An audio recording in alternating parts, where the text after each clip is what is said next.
Еще из 90-х мы помним историю о самой крупной финансовой пирамиде – МММ. Прошло 30 лет и ничего не изменилось. Количество финансовых пирамид растет, а люди продолжают вкладывать в них свои деньги.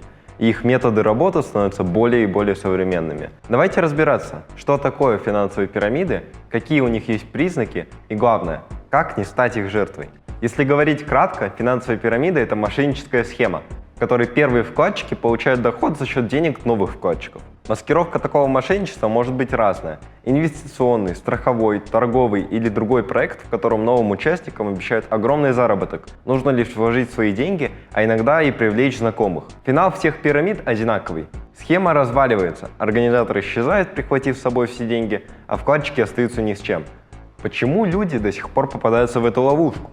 Потому что иметь 100-200% годовой прибыли, не делая при этом ничего, хочется многим, а то и всем. Фактически, пирамиды эксплуатируют низкую финансовую грамотность больших слоев населения. Кроме того, финансовые пирамиды принимают новые формы, и их становится все тяжелее распознать. Один из самых первых описанных примеров финансовой пирамиды – это схема Чарльза Понци, которая процветала в начале 20 века. Понци предложил инвесторам краткосрочные вклады с обещанием от 50 до 100% прибыли в срок за 90 дней. Вначале схема успешно работала, так как средства от новых инвесторов позволяли платить ранним участникам. Поначалу клиентов стало много, но как только приток вкладов замедлился, схема обрушилась. С тех пор подобные схемы носят название схемы Понци, а принцип работы остается неизменным и до сих пор применяется мошенниками по всему миру. Но самая известная нам пирамида – это, конечно же, МММ. За время ее существования в ней успели поучаствовать 15 миллионов человек.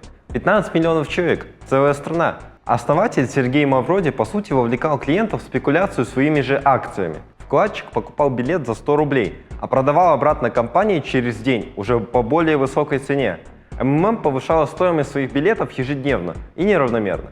Проблема возникла, когда цена билетов стала такой высокой, что новые клиенты уже не могли покрывать выплаты старым.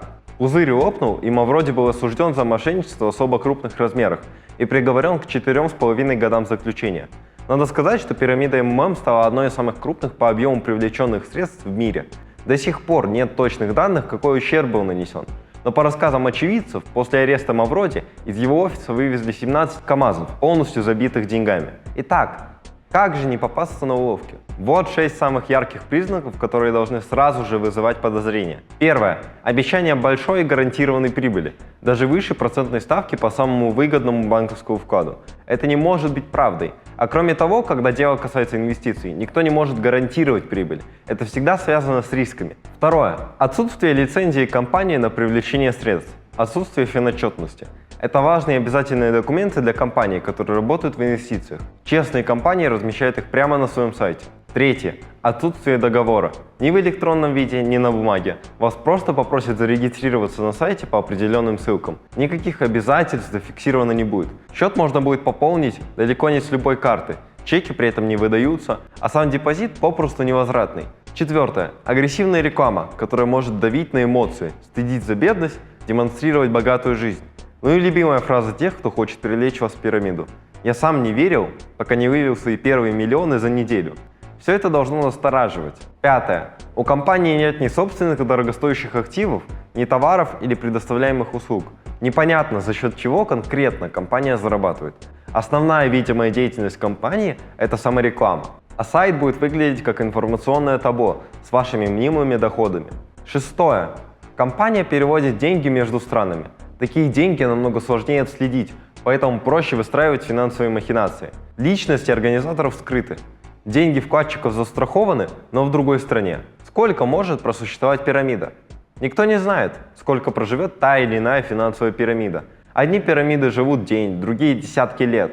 Поскольку финансовая пирамида не зарабатывает, а лишь перераспределяет деньги между своими участниками, рано или поздно деньги заканчиваются, и пузырь лопается. Таким образом, даже если в пирамиду вложится все население Земли, она рухнет, и будут пострадавшие. С развитием технологий финансовые мошенники получили больше возможностей. Схемы нередко маскируют по современные проекты. Это может быть крипта, онлайн-игры, лотереи или другие развлечения, к которым очень легко получить доступ онлайн. Из-за этого от них страдают люди самых разных возрастов и социальных групп. Например, игрокам предлагают развивать свой виртуальный бизнес, строить колонию на другой планете, развивать сельское хозяйство и так далее. И получать за это настоящие деньги. Разумеется, сама по себе игра не генерирует деньги. Как и в любой финансовой пирамиде, старые игроки получают прибыль за счет новых. Чтобы начать играть, придется купить ферму или золотоносную курицу за настоящие деньги. Как не стать жертвой финансовой пирамиды? Перед вложением внимательно изучите компанию и предложение. Нужно проверить отзывы, историю компании, лицензию, бизнес-модель компании. Не доверяйте предложениям, которые кажутся слишком хорошими, чтобы казаться правдой. Обещание быстрой прибыли – это красный флаг, который сразу должен вызывать подозрения.